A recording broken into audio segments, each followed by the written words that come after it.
Karl White, thanks very much for joining me on Hermitix podcast. Thanks, James. We are going to be discussing the work and probably in part the life and influences of one Emil Cioran. This is primarily because your book, E.M. Cioran and the Human Condition, has just been published by Bloomsbury. And as we were saying, outside of maybe at most 4 other secondaries, two of which have more specific focuses, this is probably the first, say that kind of vaguely, the first full academic scholarly study of Cioran in English to appear. And I will say, obviously I've read it now. It's great, very accessible. And for me, the most important thing is that even though it is emphatically true that Cioran is all the things that are often thrown at him when people have read him, which is a pessimist, kind of very depressing to read, often very miserable, subtly aligned to antinatalist and nihilistic thought, though whether or not he is of those camps explicitly, we might get into. Even though all of that is true, much of the time, there are countless other aspects of Cioran that are overlooked just from sort of a quick, almost romantic appreciation of him, which your book consistently targets again and again and again. So it's a fantastic book. We're going to be talking about Cioran. So Karl, tell us a little bit about yourself and the origins of this book. Thanks, James. Thanks for the intro. Thanks for the nice words about the book as well. I guess a good place to start maybe how I got into Cioran. So I'm Irish. In my youth, I was a big Beckettian, basically. And there was a year when 2 biographies of Samuel Beckett came out. One was his authorized biography and another not so authorized. And basically they both mentioned Cioran in passing. They said, in the mid-60s or 50s, Beckett became friends with the Romanian aphorist and philosopher E.M. Cioran. I'd never heard the name before, and I didn't really think much about it for a few years. And then one day in my university library, I just thought to look him up on the catalogue. I can't quite remember why he came into my head. And it turned out that one of his books, they had The Trouble with Being Born, and irresistible title. And as it happened, they kept it in the archives. You couldn't get it out or anything. You actually had to sign to see it. It was all very mysterious. So you had to go down to the basement. A very elderly archivist handed you the book, and he watched you read it. And I felt a bit like one of H.P. Lovecraft's protagonists getting access to the Necronomicon in one of the mysterious libraries. Opened it, kind of fell in love with it straight away. Beautiful style, the pessimism. One of these guys who just kind of calls out the bad things about life for what it is, with very little sugaring of the pill, very uncompromising. And that was it, really. I just, after about an hour or so reading the book, I just left and I started basically acquiring them all for myself gradually. Then in England, I was looking for a kind of a PhD topic in a theology and religious studies department, actually. But there was someone there who was interested in this kind of thinking. And he knew of my interest in Cioran. So he said, why don't you do a Cioran thesis, because there is very little on him. So really that's the origin of it, and that's what led me into it. I wanted to engage seriously with his ideas, because a lot of the stuff on Cioran, a lot of it is very biographical. There's obviously controversy about his involvement with the Romanian Iron Guard, fascism and so on. There's a few people who kind of openly declared once they found out that he had this past, they would never read him again, so on and so forth. But I felt, that had kind of been done to death. So I just thought he merited serious engagement, because he does have things to say. But the problem, of course, with being labeled as a pessimist or whatever is that it can be good for a laugh. People will open the books, read a few afterwards, and say, "Oh yeah, how clever," and have a chuckle, and then put it away again. And particularly in the academic world, it's easy to ignore that kind of thing and get back to the more serious thinkers, the more kind of architectural thinkers who you can write millions of books about and so on and so forth. So I felt this guy, uh, you know, we knew he was a cult figure in Europe, so obviously he merited attention. So that's why I decided to take the approach I did. Not much on the biographical stuff. I just wanted to engage with the kind of the meat of the ideas. And as this was your PhD thesis, can you still stand to look at Cioran's work? No, would be the honest answer. I think I'm in a cold turkey phase because the book only came out about 3 weeks ago. Yeah. Okay. I was actually on the way home. I stopped off at my local Waterstones just to see was he in the philosophy section. They did have a copy of The Trouble with Being Born, so I did actually flick through a few pages. So I think he is creeping in slowly. The one But yeah, no, he's great. But obviously, if you do a PhD thesis on anything, you do need a bit of time away. But I'm delighted to be able to talk about him and spread the good news, spread the gospel. The one I always used to find in Waterstones, etc., was Short History of Decay, because I think that got a Penguin Modern Classics edition. I think it's always interesting to see which sort of text is pulled out of the historical context of an oeuvre and transformed by whichever publisher wants to. But so I guess it's a question to begin with, almost like in the negative, because there is an interest in Cioran which is largely personal, largely individual. He is. I would say it's difficult to say because my view might be a bit pigeonholed because I'm in this stuff all the time. But his books have a certain popularity amidst, people who are sympathetic to other thinkers such as Schopenhauer or whichever pessimist it might be. So ultimately, he is almost the bread and butter for everyday pessimists. So there's a popularity there. But as you say, ultimately, he is a philosopher. He does have influences. He is, biographically, he is completely integrated amidst various philosophical and cultural milieus. And yet there is a distinct lack of academic interest. There's probably, I imagine, quite a few reasons for this, but I'm going to assume that maybe one of the main ones is that you're immediately dealing with a style and an approach to ideas that most academics just wouldn't say isn't rigorous. Yeah, I mean, there's quite a few reasons for the lack of interest in him. I think in what we might call the Anglo world. As you say, he kind of got a pass before because of his style. And I don't know if you know the American word fiction writer Thomas Ligotti. He made a remark once that always stuck with me. He said that up until the internet, the only way that pessimists could get entry into the world of print was if they were fantastic stylists, and that's why you basically only had Schopenhauer and Cioran, because basically the style got them an entry to the ball, so to speak. It kind of domesticated what they were actually saying. So if you just reduce him to a kind of a funny ha-ha stylist, then he's easy to dismiss. So that's kind of one element of it. The other element, I suppose, is just the more simple human element. People don't want to hear bad news or bad tidings. That might be another more straightforward one. In terms of Anglo world, well, again, it's kind of hard not to engage in those kind of cliches, but I guess they're cliches for a reason, which is, of course, that Anglo philosophy has always favored the analytic mode over the continental discursive mode. And Cioran isn't someone who's easy to break down into propositions and so on and so forth. Plus, as well, perhaps just a temperamental kind of thing.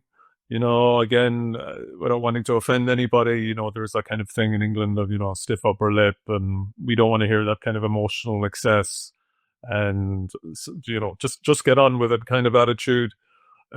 which is different to quite a few European countries. Spain, Cioran is huge in Spain. France, obviously. Italy as well. He's quite a presence in Italy. And obviously he's a cult figure in Romania. He did get a bit more leverage in America, I think. Susan Sontag wrote a big essay on him in, I think it was the late 60s, for the attention of the New York culturati. So he was better known in America. In fact, he received frequent invitations to talk in America, but he didn't fancy it. And probably in many ways, due to a rather banal reason, his fear of flying. He never got on a plane in his life, to the best of my knowledge. Or if he did, it's only a short one. He spent his holidays in Ibiza before it is what it is now. But so yeah, he did have a bit of an audience in America, but America has always been more receptive to new ideas generally, or mold breakers, so to speak. So he got the occasional bit of attention, a few newspaper articles here and there, but nothing really serious, because he doesn't fit that kind of mold. He's not easy to break down into propositions and contradictions and syllogisms and so on and so forth. And yet, so yeah, and yet he does have influences, clear influences, I guess. Even though the influences of thought, of ideas, they're also stylistic influences. I can't remember. Someone actually said that, you might know, but someone said that Cioran was the only true disciple of Nietzsche. I can't remember who said that. But of course, Nietzsche is this great influence. Many other pessimists. And so I want to delve into who you feel are the influences that come through consistently in his work, because there is also ones that are even less known than Cioran.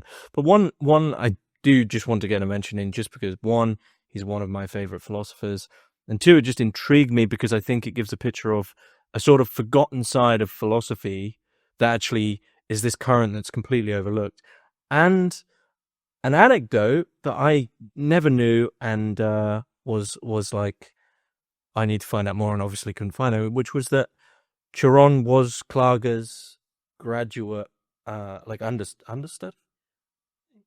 Is that right? Yeah. So just to briefly rewind, when you said, "Oh, Nietzsche's true disciple," I think it was Susan Sontag in that essay. It was said that. Klage's, yeah, I got that. I don't know if you're familiar with the book "Searching for Cioran," the biography by the Romanian writer Ilinca Zarefopol-Johnston. It's in English. Very sad. She died of cancer before she could finish it, and it was her husband who wrote the second half of the book, which was more an almost a history of the biography itself. But she just mentions it very casually in passing. She doesn't develop it at all, and I was very surprised by that, because I thought, oh well, I've never seen that before. And of course, Klages is one of those thinkers who's almost completely unknown in the English-speaking world. I mean, to be honest with you, I've only read bits and pieces of him on the internet, and even on the website I found, it was a slightly more nefarious website for different political purposes. I know the exact we better not go into. I know the exact website. Yeah. So, and Cioran's time in Berlin is a bit shadier. But maybe not for any sinister reasons. He simply wrote afterwards that he was very solitary. He hardly spoke to anybody.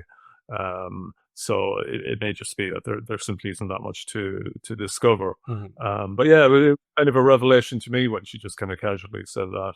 I'm sure perhaps there are some German Cioran scholars who know Klages who could probably write something very interesting on that.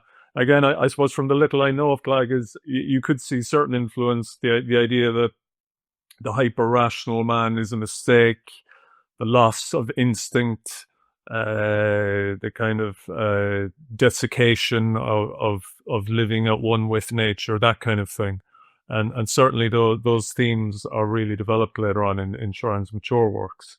And of course, as you know, it's part of the broader Leibniz philosophy stream in pre-World War II that Cioran was very much tapped into, but that he basically completely renounced afterwards.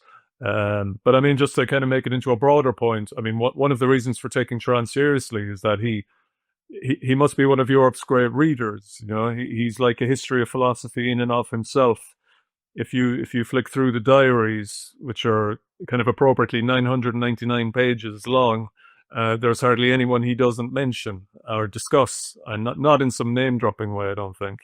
But of course, one of the quirks of publishing is that the diaries don't have an index. And I remember when they were published, the late George Steiner wrote a scathing review in the TLS, particularly lambasting the fact that they had published this without an index because there's so much in it. And I think some years ago, some chap actually started doing an online index, but I think he abandoned it because you would need a lot of time. You would need a lot of serious dedication. So Cioran is a kind of a walking history of European thought, really, which makes trying to select what you're going to talk about in a book or in an article or whatever challenging.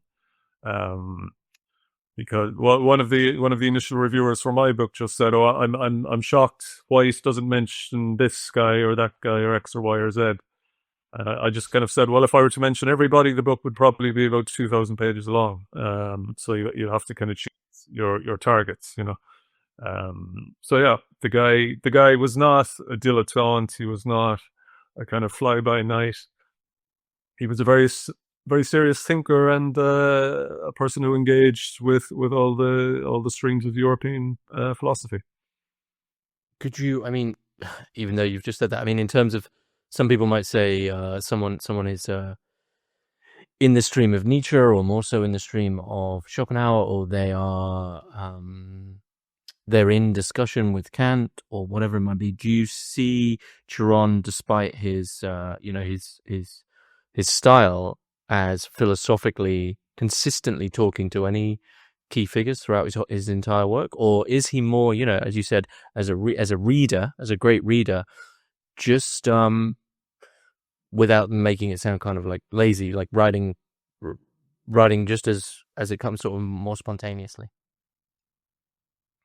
Yeah, well, I think one of the first things to just mention in regard to this question, like a lot of thinkers, he disavowed any influence by anybody. In his diaries, he particularly addresses the line you quoted about being Nietzsche's greatest disciple. He just rejects it outright. He didn't actually like the Sontag essay. He thought it misrepresented him. And he kind of dwelt on this at length. He liked to think he was a great original. But obviously, you know, he's writing in, as I said, in that stream of Leibniz's philosophy, a very emotional, engaged, rhetorical style, a kind of respond. I mean, just to focus on the Nietzsche thing, yeah. I mean, obviously, at the risk of sounding trite, everyone was thinking and writing about Nietzsche in the late 20s, 30s when he began his philosophizing. And obviously the first book, On the Heights of Despair, reads something like a kind of one of Nietzsche's lyrical pieces. It reminds one a little bit of Zarathustra and so on and so forth. But his style is very much his own, although the energy and the rhetoric sort of slows down as it goes on. There is one sense in which you could say that, you know, the first book is very much like the last book, and the last book is very much like the first book. He is consistent. He does believe in giving full voice to the emotions, to feelings, so on and so forth. His contempt for architectonic thinkers is consistent. But yeah, he clearly is in. Well, I suppose it's hard to think of anyone who isn't responding to, you know, the big Germans of the 19th century. They're all reacting to them in some way, and nearly everyone is reacting to Nietzsche in some fashion. But I don't know if you want me to talk more specifically about what he thought of Nietzsche, or if you want to do that. Maybe a way to frame that. I guess, you know, there's not going to be many people listening to this who don't know of Cioran, but there might be a fair few listeners who are listening who have only read one book, who still haven't really put their finger on, you know, what is the thread here. So, you know, to the, not the subtitle, but the other part of your title of your book, The Human Condition, is this just going forward to lay a sort of Cioranian foundation? Is this the thread you see throughout his whole work? Is he's basically just, as honestly as possible, writing about what it is to be a human? That sounds that sounds Yeah. very trite when I put it like that. No, I think one of the challenges of talking or writing about Cioran is how not to sound trite, but it's very difficult. It's like trying to sound trite with nuance or trite with background. Yeah, it is about the human condition, and basically, I think Turan's view you can distill in one sense quite easily, and I think I say it on the first page of the book, which is basically that being born is a kind of disaster. That everything we try and do to ameliorate the problems of being human, whether it's through politics or through religion or personal relationships or art or whatever, that these only ever provide partial solutions, if they provide any at all, and that fundamentally being human is to live in a state of permanent crisis, and that we just have to somehow accept that state of crisis, knowing that the only thing that will, eventually resolve that crisis is death. To put it as bluntly as I can, but that is the continual thread through all the works. And I would say again, without wanting to impose a framework on him, if you were to try it, it would be he tries different solutions at different stages of his career or of his life. You know, you could say he wrestles with God in the early books, The Height of Despair, Tears and Saints. Parallel to that, he's got the political engagement, which comes to nothing. Then perhaps after World War II, again, he's talking about culture and decadence. He's in the disillusionment phase. Then, in my own view, in the 60s, he writes a lot about history. He seems to be almost trying to re-engage with history to see if there's any hope there. And then in the 70s, I think he essentially, on a certain level, gives up, or at least any lingering hopes for any of those things are gone. And the writing becomes very more personal, more just about his own feelings and emotions and so on as he heads towards his own end. Um, as I said, that's my reading of it, and it's contestable reading, like all readings, I guess. But I do think you can, if you need to kind of frame him to make him understandable to people perhaps who haven't engaged with him, I think that is one plausible thread. So he basically he examines every one of the big solutions to the problem of being human, finds them all wanting, and at the end almost just settles for kind of spur of the moment reflections, a sort of desiccated Proust kind of style, that kind of thing, and that's it really. I always tend to think of him, because I discovered him through Beckett. I often think of him almost in parallel with Beckett. There's almost a similar progression in Beckett's style, where the writings become more pared back, more minimal, more scraped away. Beckett ends with writing plays that don't have any actors. Cioran, in the English chronology of the books, they just simply devolve into just aphorisms. And ironically, I suppose, culminating in the trouble with being born, if we read it in that framework. Mm-hmm. It's interesting to all these answers that he sought in all the big places, as you say, politics, God, whatever it might be. It seems that he throws himself into the extremes of everything, tries to push each one of these phases, I guess, to its utmost limit. And I guess one place I want to begin, you've already sort of hinted towards it, with the fact that some people will just sort of cast Cioran off because of the political affiliation. And now that seems less so now. It doesn't seem that really is in.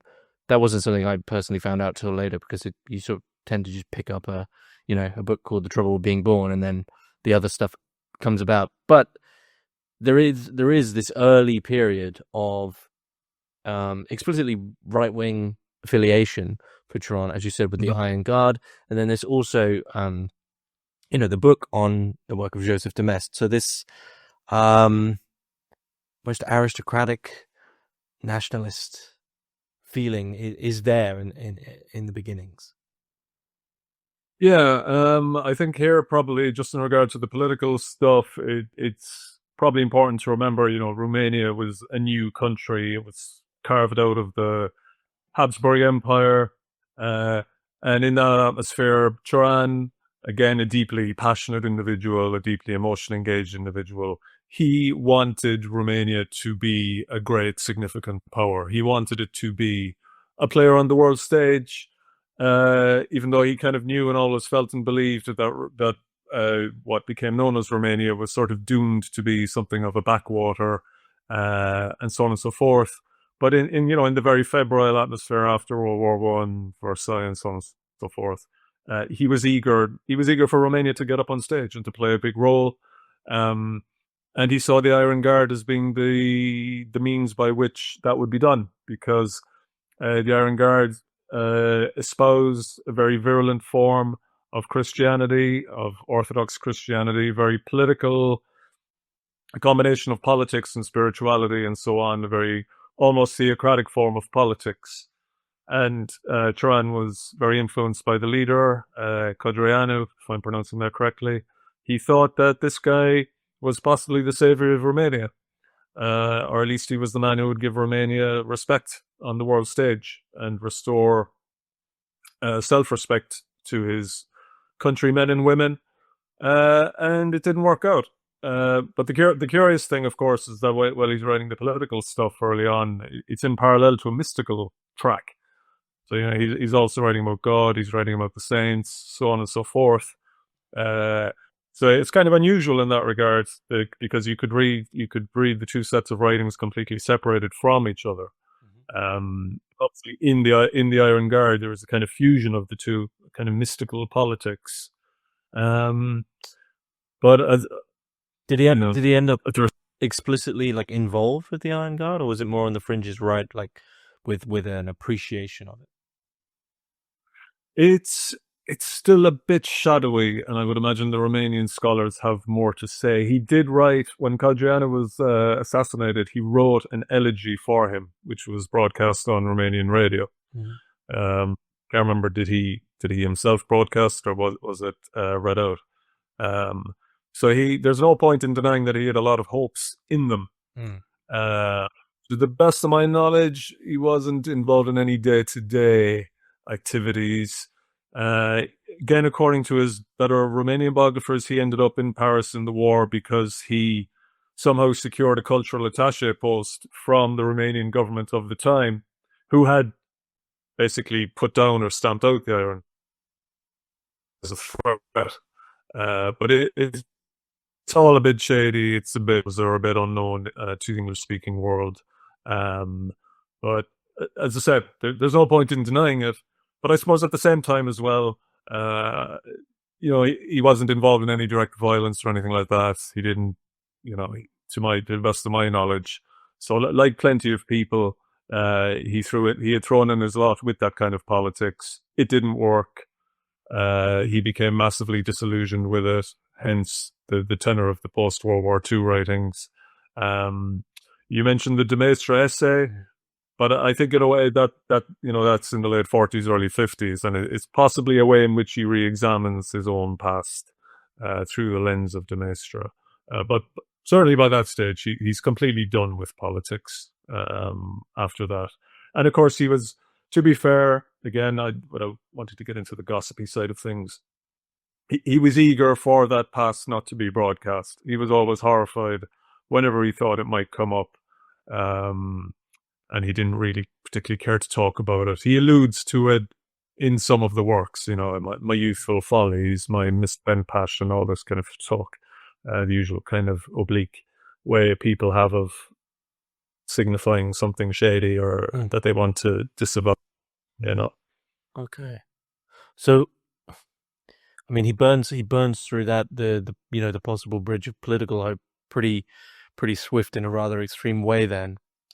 Mm-hmm. And then it leads to because often, I guess at this point, Cioran seems like a sort of almost aimless figure who, without something like this to latch onto, is, well, now I'll see if God does the trick or whatever it might be. And, literally aimless, as I think he basically, he works for 1 year, if I remember right, and then says he never he just never wants to work again. It might even be less time than that, but pretty much aimless and always struggling for money. And so imagining him sort of in the world. I mean, what is the world? What are these machinations? What is civilization for Cioran? What is this place that I guess, where our existence is happening?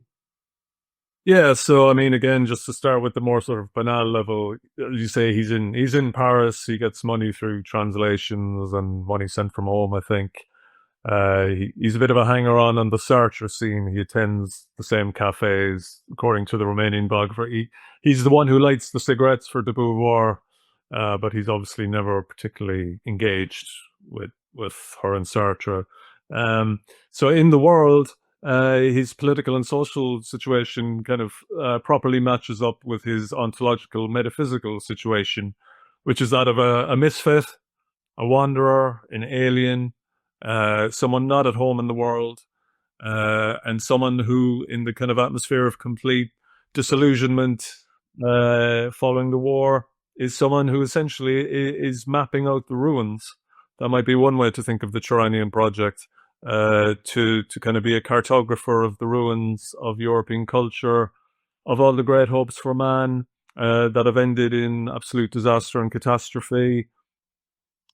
Insofar as classifying his views of civilization, like so many early 20th century intellectuals, he was influenced by the Spengler model, the Decline of the West, and so on. And again, at the risk of simplifying hugely, civilizations are like flowers and plants. They grow, they flourish, they begin the process of decline. And for Cioran, in the immediate aftermath of post-war Paris, the European project is finished. The great epochs of European culture are over. And he says explicitly in quite a few of the writings, Europe is now a second-rate power. The future of the globe lies in what he calls the suburbs. China, Africa, so on and so forth. He comes to that a lot. He does have a few hopes for Russia, which we might come to later. But in the immediate aftermath of the war, he is one of those, I suppose, metaphysical refugees, you could say. And of course, that is very much symbolized by his switch to the French language. It's possibly one way of disavowing his past. You force yourself to master another language. And just to keep in the Beckett thing, of course, at around the same time, a bit earlier in Beckett's case, Beckett was doing the same thing for somewhat similar reasons.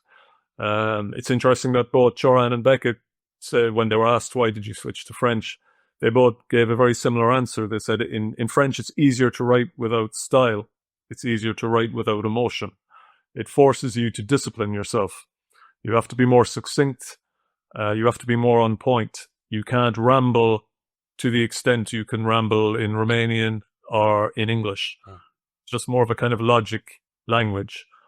He said somewhere in the diaries, French is an impossible language through which to communicate the divine. It's very hard to talk about the divine in French, according to Cioran.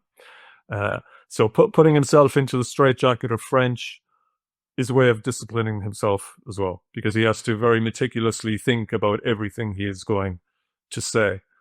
So, while the aphorisms, even if you're reading them in English, obviously, they give off a very kind of amazing throwaway quality, like the guy's just churning them out in his sleep. But obviously, they're a huge amount of craft and attention has got into them. If you read the diaries, you'll often see a proto version of a later aphorism. So he's toiling away the whole time, and it takes him a long time to feel at home in the language. He wins a prize for his first book in French, which he finds amazingly gratifying, understandably, because the French are not ones to throw out laurels to foreigners writing in their language that much. So it's a way of really embracing that role of being the alien and the outsider. He is the permanent wanderer, the permanent man without a home. Is it a letter? He sees Beckett on a bench and he says he doesn't want to disturb his silence. Yeah, he was friends with Beckett. In the diaries, you see the odd accounts of them meeting up in dinner parties and all. Beckett's official biographer said that they eventually fell out. Funnily enough, he claims that Beckett found Cioran too pessimistic, couldn't stand him anymore. Um, but this, well, we're not sure where we got this from. Someone asked James Knowlson, the name of the biographer, and Knowlson said he was told this by a friend of Beckett's. He was told this by one person, so we just don't know. At one point, Beckett actually gave Cioran money to help him in his financial troubles. So they were certainly close for quite a couple of decades anyway, and living parallel tracks, lives in many ways. It's interesting that from the civilization, or Beckett, Cioran in the world, you mentioned that he's not at home, and it does immediately make me think of the Christian position of being in the world but not of it. And so the next sort of place of possible exit, and I think it's something that haunts Cioran's work the whole time. My favorite book of his is Tears and Saints for this reason, is that his, I think, clear struggle with Christianity. I feel that he is a man that more than anything wants to believe. And so much of his writing is just about the fact he absolutely can't. But then, in a sense, I would say that his paradoxical faith is writing consistently about that issue. But God's always there. His father was a priest, I believe. Yeah, that's right. And I think you've hit on really, in many ways, the key point of my own book, which, to bring it back to the question, while you asked at the start, what are the misconceptions about Cioran? And often if you see any reference, it's, he's a pessimist, he's a nihilist, he's an atheist. And maybe it's because of the atmosphere these days, atheists, perhaps someone thinks of someone like Richard Dawkins or whoever. But that is not the kind of atheist Cioran is. Cioran is a man trapped in the middle, to use the language of a lesser-known Irish philosopher, William Desmond. He's caught in the in-between, or he's in that nether zone between not believing and wanting to believe that you articulate. He's constantly wrestling with God. He's a bit like an Old Testament figure. There's a touch of Job in him. He loves the book of Job. He loves Ecclesiastes. In one sense, he is firmly of the conviction that the divine is the only way out. It's transcendence or bust, I guess, for humanity. But he cannot quite bring himself to believe. And of course, like a lot of people in that scenario, the moods change. There are times when he's completely hostile to Christianity in a very Nietzschean kind of fashion. And he'll espouse the classics, the ancients, Stoicism, Cynicism, Epicureanism, so on and so forth. But he can never really maintain for too long. He always ends up coming back to the God problem, basically. And I think just in my own book, I think that was what I was trying to bring out really in a lot of the chapters, the influence of that kind of way of thinking, the religious categories that permeate the work, and this constant, I would like to believe, but I cannot. What does it mean to live a life like that? Where can I find value in such a comportment? So I don't argue with the kind of the more ordinary view. Yeah, he's a nihilist, he's a pessimist, and he is an atheist stroke agnostic. He would certainly have never identified as a Christian, but he's living in that, what's kind of almost casually called now, that post-Christian atmosphere, that post-Christian world, which back in the time of his writing, 40s to the 70s, those categories were probably more alive and more meaning perhaps than they do now. Mm-hmm. I could be wrong on that. Maybe they're coming back into vogue with people like Jordan Peterson and all that kind of stuff. But certainly Cioran is not a kind of casual Schopenhauerian atheist or not like Christian or anything like that. He knows the human condition is a tricky one. He knows we're in a bit of a mess. And really, as I said, his books are a way to try and, is there a way out? Is there a way out? And how do we survive in the meantime? and in a sort of strange flip, I guess, a strange inversion. Maybe someone who would be close in this sense is the Georges Bataille, but the contemplative sense of Cioran's work. Mm-hmm. It seems at times that the replacement that he finds for God is the complete negation of God itself. That complete absence is what he is contemplating at times. So there is a felt mysticism within his, or a felt, like almost a felt void, you could say, in his work that he's also dealing with. Yeah, actually, incidentally, he trashes Bataille a couple of times in the diaries. I don't think he had much time for Bataille. No. No. But he just mentions him in passing, just because you mentioned.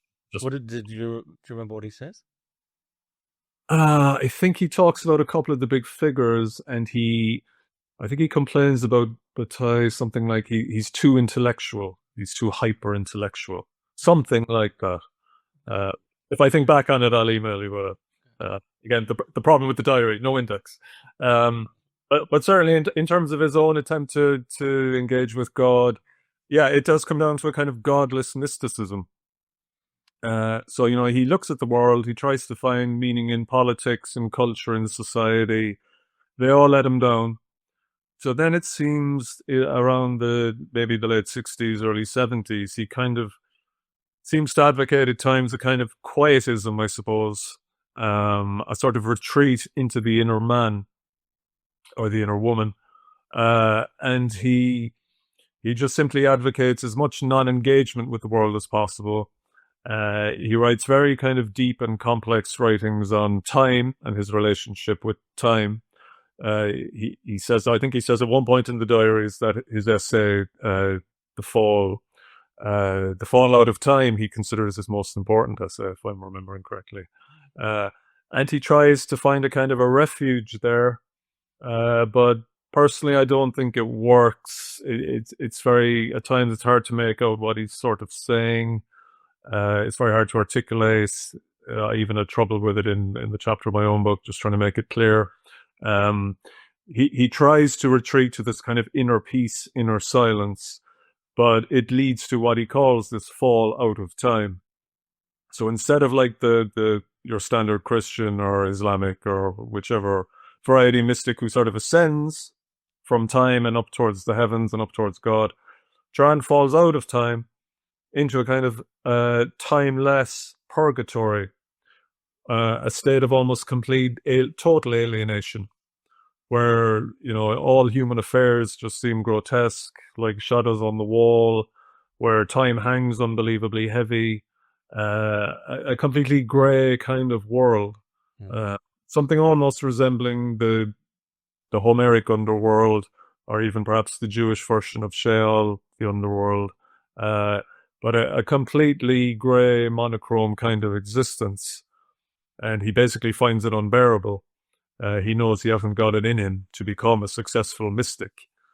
And I think possibly hence his attempt to re-engage a little with history.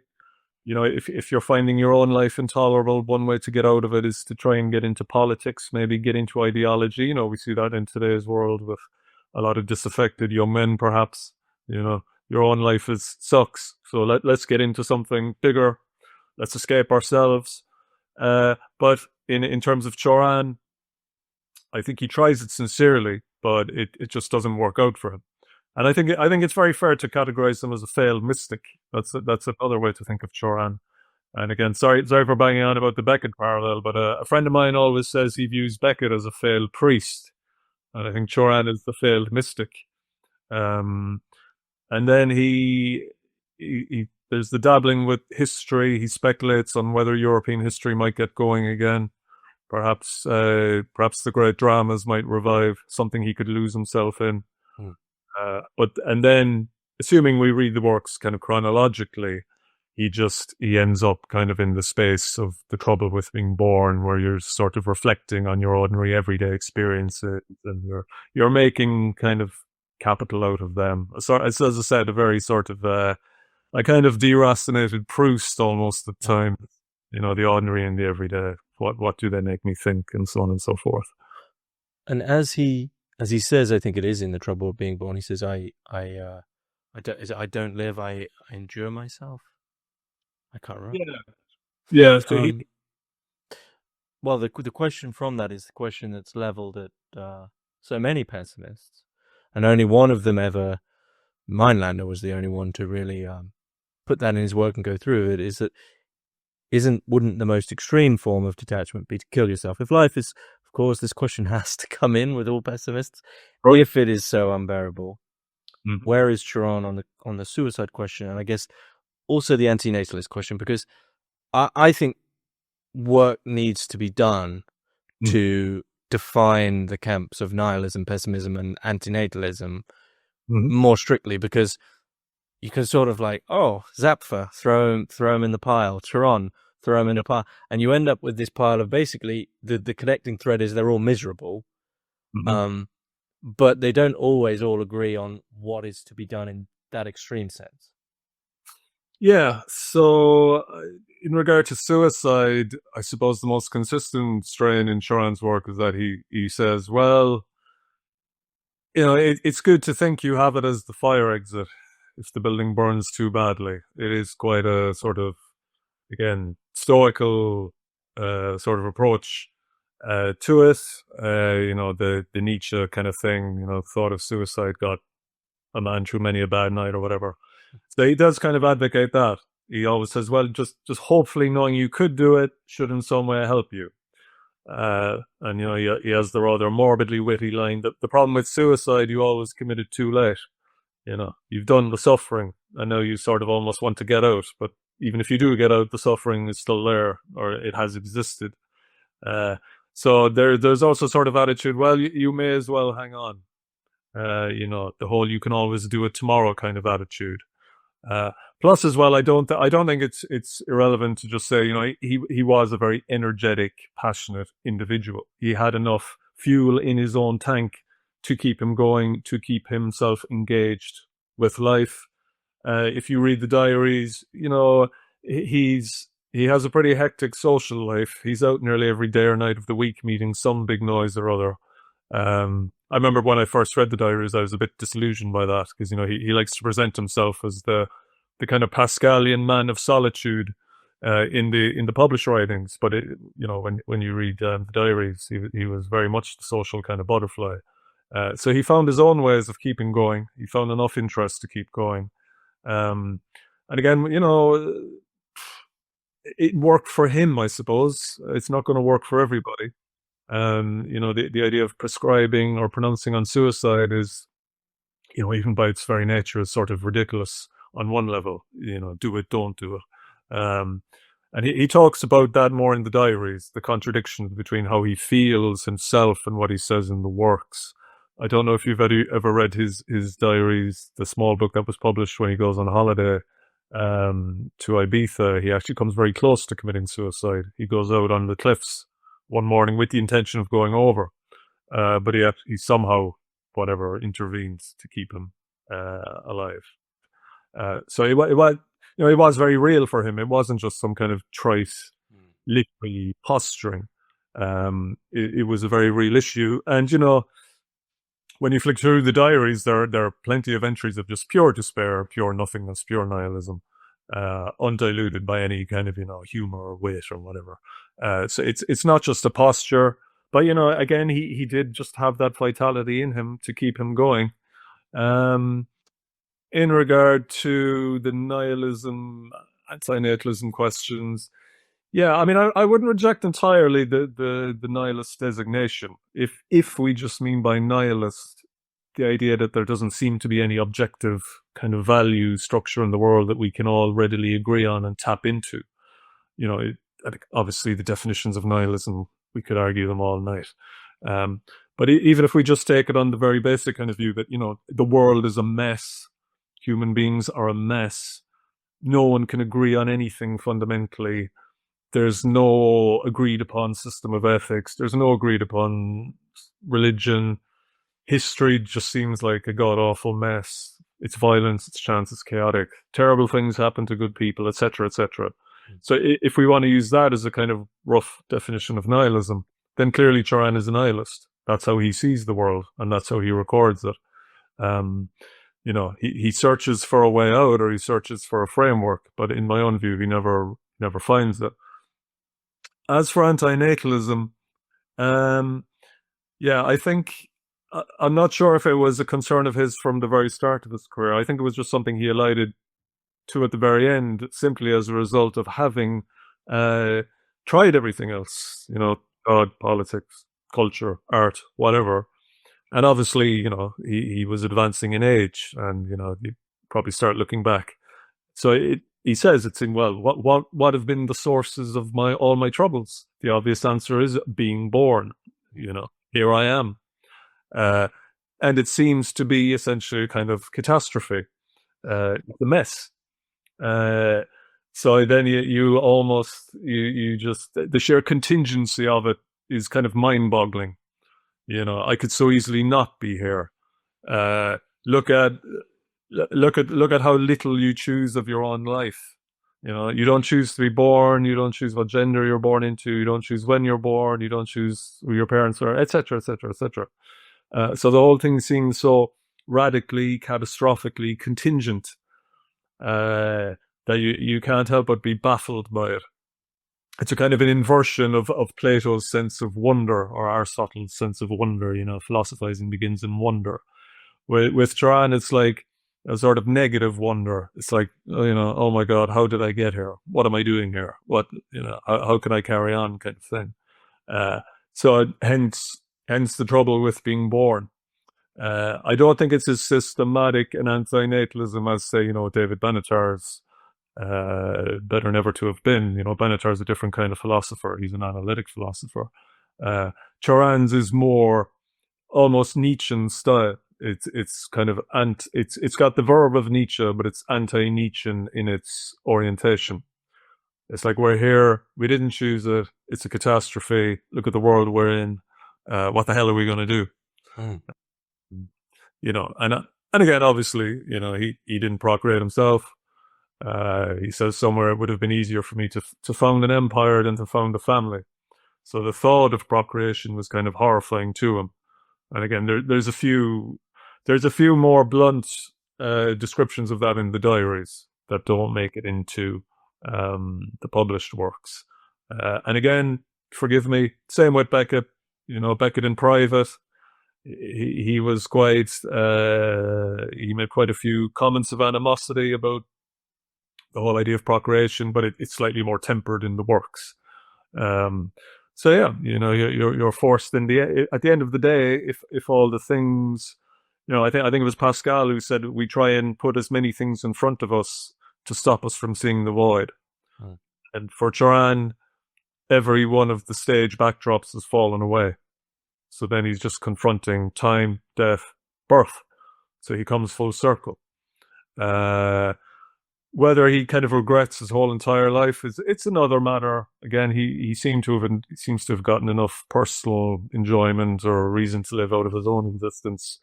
So I'm not sure you could distill an anti-natalist manifesto from Cioran. Not perhaps quite the same way you could that someone like Benatar clearly does.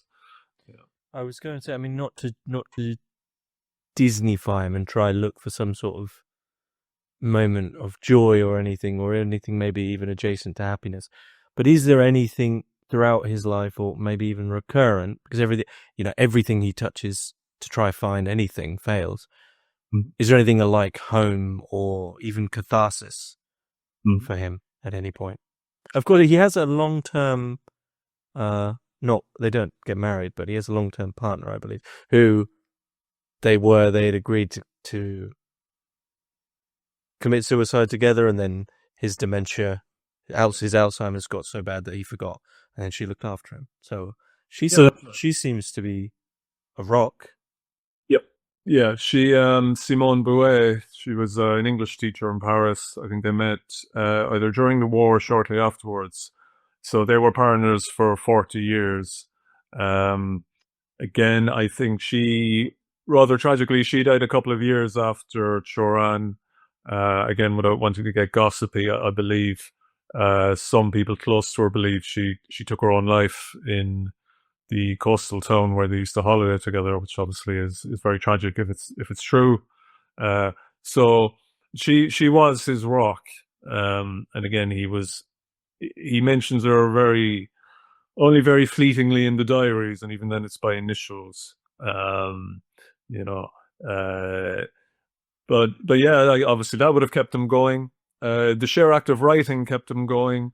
I don't want to turn him into a kind of Camus type figure, with the sheer indignity of being human is sort of something we must find meaning in, and that in itself is our glory.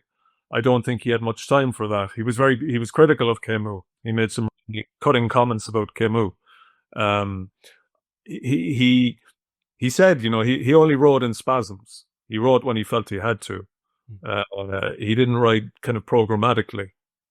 He wrote as a kind of therapy. He wrote as a form of getting it out. Uh, and again, the personal life, the social life, I guess, kept him going. But again, I guess here we're kind of straying into somewhat more gossipy biography. As for the books, the actual writing, I suppose I don't want to contradict what I've just said, but perhaps there's a slight hint of the Camus stuff. You are here. You may as well defy all the horrors of existence. You may as well get what you can out of it. Keep in mind you could bail out whenever you want, and so on and so forth. But again, as I'm always kind of saying, what makes it hard to talk about or write about him? Yeah, you're never going to be able to distill a program out of him as a program of action. He's not that kind of writer. He's not that kind of thinker. Um, he is, I suppose in ways, he is still one of the Laban's philosophy guys in many ways. He is just reacting to the sheer raw experience of life, Yeah. And one thing I want to make sure I get in, and maybe it is because I'm British and I have this kind of sense of humor, but I feel even with the title, because I remember reading The Trouble with Being Born in public once, not like to show it off, but I remember thinking like there is a lot in here that is the equivalent of a pessimistic wry smile. Even the title, is not a little bit coy, a little bit, Yep. prodding. So there is a distinct type of humor here that I think without it, you just be like, I don't. Yeah. It would be tiring. It would be very tiring. So Yeah. there is some enjoyment one gets in this. There's some humor that carries it along. Yeah, definitely. I mean, just uh, coming back to my own experience, and I don't think Cioran would mind because he's a very personal writer. As I said, when I first opened my first Cioran book, it sounds like a kid's philosophy book. Your first Cioran book, The Trouble with Being Born. I found it tremendously liberating myself. Here's someone who just says what it's like, who articulates all the problems of being human, who doesn't try to kid you with any panaceas or any bromides. And I think for me, that's one of the problems with a lot of the kind of more popular philosophy stuff that you get on the bookshelves these days. They're trying to sell you something. They're trying to provide a form of hopium or copium, basically, uh, for no doubt for well-intentioned reasons. But here is someone who isn't attempting to deceive you or pull the wool over your eyes in any way, shape, or form. He's almost kind of like saying, oh God, isn't being alive is a kind of a mess, isn't it? Let's just call it. And he does it beautifully. He does it with the wit. He does it with the humor in a very digestible fashion. As you say, if it was just some tract, it would be pretty unreadable. And again, sorry again, but I find it hard to ignore the parallels with Beckett. You get the same kind of wit and humor in Beckett, but I think as well, and this is just one of my own personal bugbears. I think a lot of people would say with those two thinkers in particular, they might over exaggerate the humor to kind of make the whole thing more tolerable or to domesticate him, to ironize. Oh, I don't even. I would agree with you. I don't think the humor is explicit. It's extremely subtle, and not always there. Absolutely, yeah, absolutely. You mentioned being British in your response to him. again, I almost find that there's a very Irish kind of thing in Cioran. He kind of reminds me of in Ireland. You see the kind of the old men, the old boys, kind of tottering down the road with their cap and their stick. And if you ever get talking to them, they're very kind of cynical and world weary and sort of almost slightly mocking you. And Beckett is full of that. I think it's that kind of humor. It reminds me of a story of a friend of mine tells me. Am I allowed to use an expletive? Yeah. Yep. So a relative of his in rural Ireland who used to prop up the local bar by himself. He was known as Paddy the Pessimist, and he would listen in on conversations at the bar. And if he thought people were just talking nonsense, he would interject with, "There's fuck all in this world, and there's nothing in the next one either."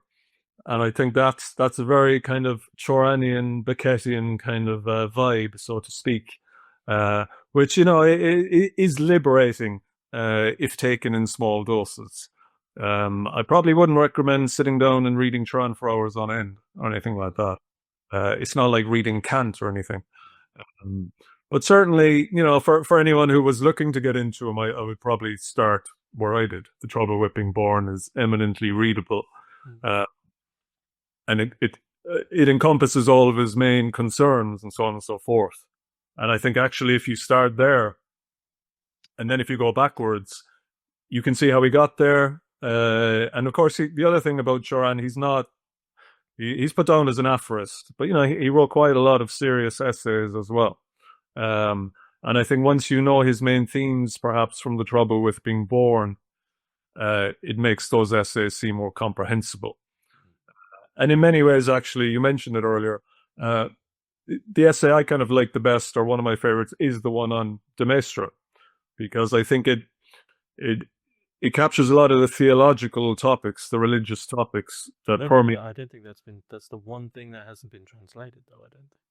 No, it is. It's in Anathemas and Admirations. Oh, yep. Okay. Yep.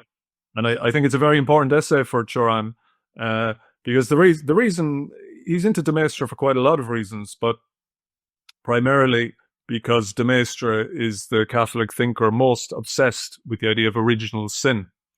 The basic idea that humans are just kind of innately distorted. Everything we do sort of turns out in a way we do not intend, and often for the worst. And, Cioran is a huge fan of that idea. He believes in original sin for sure, even if he can't subscribe to the superstructure from where it comes. Just the idea that humans are kind of forever strangers to themselves, and that all their actions in the world will never turn out the way they intend. And De Maistre is huge on that. He keeps hammering away at that. Humans are kind of cursed. Humans are doomed. And of course, this is exactly what Cioran thinks as well. And of course, as well, the fall from a kind of paradise, Cioran believes in that as well, in kind of varying levels. He believes that consciousness is our curse, language is our curse. When we start to use language to differentiate things, we make ourselves strangers to things. Again, without getting into the whole deconstruction, signified jazz, the word puts a distance between you and the thing. And he thinks that the fundamental nature of language and consciousness is one of alienation. And he does seem to flirt. He mentions Adam and Eve in Genesis constantly. He loves the book of Genesis. He's always referring back to the book of Genesis and the tree of knowledge, the tree of good and evil. That's one of his touchstones. He writes an essay about it specifically. And it's this longing for a kind of primordial, unmediated experience of life. Again, that kind of Laban's philosophy kind of thing. Let's try and escape the dulling effects of language. Let's escape the alienating effects of rationality. Let's get away from categories. Let's try and live. Is there any way back to this primordial paradise? The idea obsesses him. And, again, so I'm kind of going on a bit, but it ties in with his interest in mysticism. You can only know God or the divine through silence. As soon as you start to talk about it, you're on the come down effect. You're putting the barrier between you and God. hence his obsession, which is pretty lifelong, with Eckhart and so on and so forth. But for Cioran, as I said, our fundamental condition is one of alienation through language, through consciousness, and history is fundamentally a history of the species alienation. And the question is there any way out of that? Is there any way back? He's always looking back, whether to the origins of human history, or again, as I said, as time goes on, when he exhausts all the options, his own personal origin that we all can birth. So yeah, I think just trying to give a kind of summary of his main theological interests. Mm-hmm. Yeah. So what should we do? Well, it's a good question. I do not know. I do not know. Obviously, Cioran was taken out gradually by natural causes, but probably not in the nicest kind of fashion. I don't know. If you find out, please let me know. I would be very... I'm sure he'd say the same thing. If you Yeah. find out, let me know. Yeah, but I mean that for me is a sign of his integrity. In a strange way, On the Heights of Despair reads very much like The Trouble with Being Born. It's just kind of an arc. The energy diminishes somewhat, but it's still the same concerns. It's still the same problem: God, existence, birth, life, the mess. So the writing has a perennial youthfulness to it that makes it very attractive, and hence his popularity. I think he's very popular with young people in France. He's very big in Spain. I'm reliably informed. There was a chap who wrote a book on Cioran in Spanish, Cioran, a manual of anti-self-help, that actually went into a mass paperback edition, I believe. So he does have a palliative effect as well for people. Actually, I forgot to mention, you asked about his reception in Anglo world. One of the few contemporary big noises in English philosophy who takes him seriously or seems to respect him is John Gray. John Gray references him every now and again, and even in his earlier, more serious academic work, pre-Straw Dogs, when Gray was writing actual, kind of more hardcore academic stuff, Cioran gets mentioned. So if you like Cioran, you might like Gray and Straw Dogs. That might be the closest English version. That was the first proper philosophy book I ever read. 14 was Straw Dogs. Yeah. Before that, I was a vegetarian, and my English teacher recommended it to me. And 2 weeks later, I just was like, "Wow, we can't change anything." Yeah. And yeah. Yeah, good old John. He's still he's another guy who doesn't change the message. No. There's nothing you can do. You're doomed. Is there anything you'd like to add about Cioran, or any further misconceptions you'd like to? No, I think we've pretty much gone over them. As I said, again, just to repeat, Cioran's style, a lot of the conceptions about him are accurate, I do think. But I think what makes him really valuable is that behind him there is this whole wealth and journey of the whole European history of thought. And if you're serious, you can follow any of these threads, and it will lead you back into, innumerable passageways and thinkers, and so on and so forth. It would be nice if the diaries ever got translated into English, but I don't think they will.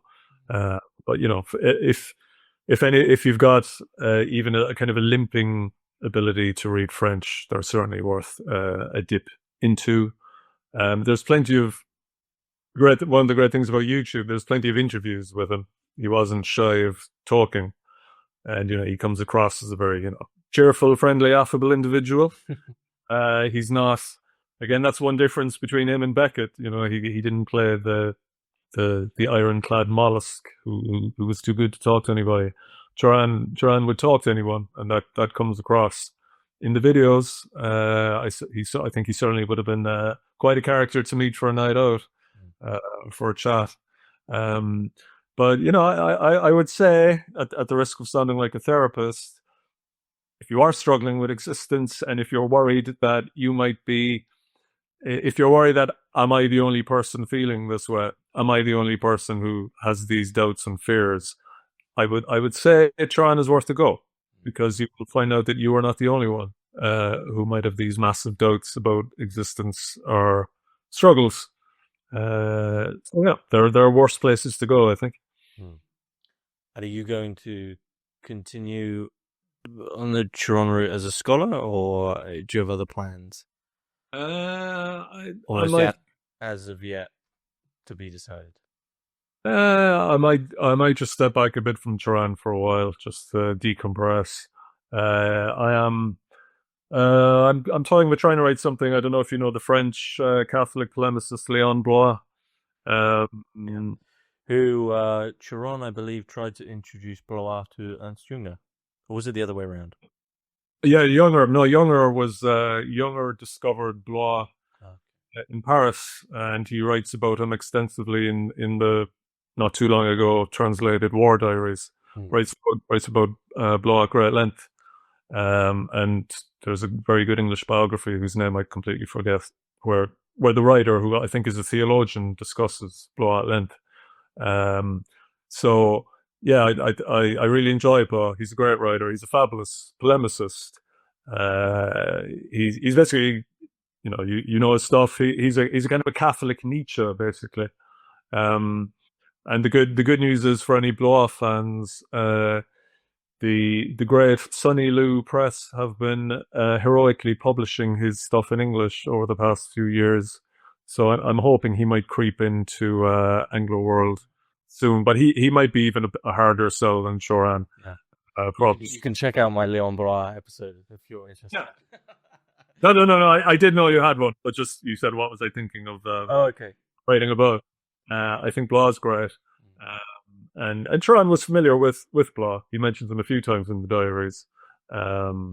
Sort of ironically, he criticized him for being excessively verbose and rhetorical, which is slightly. That's my criticism of Blois, though. Also. Yeah. But again, like my own view, like Cioran, I think there is actually a very serious philosophy of history, philosophy of mysticism in Blois that could use kind of fleshing out. But as I said, it's you know yourself, it's probably even more of a minority interest than Cioran. Yeah, I mean, but there's also, has to be a tough. Well, there will be publishers interested, I'm sure. So yeah, we'll see. Do you have a site? Do you have a website? I don't at the moment, actually. I should probably get one up and running. Trying some words. But yeah, I'll see where I go with the Cioran thing. See if anything further comes of it. Because there's plenty of other stuff to write about Cioran. I hope the book might inspire other people to have a go. There's tons of stuff to mine in Cioran. One of the chapters of the book, I compare him with Alexander Kojève, the famous end of history chap. I think there's loads of stuff to do there. My own view, I'm rambling a bit, but I think one of the kind of neglected fields of philosophy in English-speaking world is philosophy of history. It's funny how that seems to have kind of died a death after people. History ended, didn't it, with Fukuyama? Of course, yeah. Why would we? But it's like, someone like Toynbee, it's amazing how totally forgotten. It's huge epic work covering everything, and yet you never hear about him. So it's funny how that seems to have dropped off the radar as well. So guys like Blois, Cioran, they've got a lot to say about the philosophy of history. So maybe that would be something to mind. Sounds good. Well, I'll be sure to put the Bloomsbury link for E.M. Cioran and the Human Condition in the links below, so anyone who wants to get a copy of this can. But other than that, Karl White, it's been a great conversation. Thanks very much. Thanks, James. Really enjoyed it. Hope to maybe chat again at some point in the future. Me too. Thank you.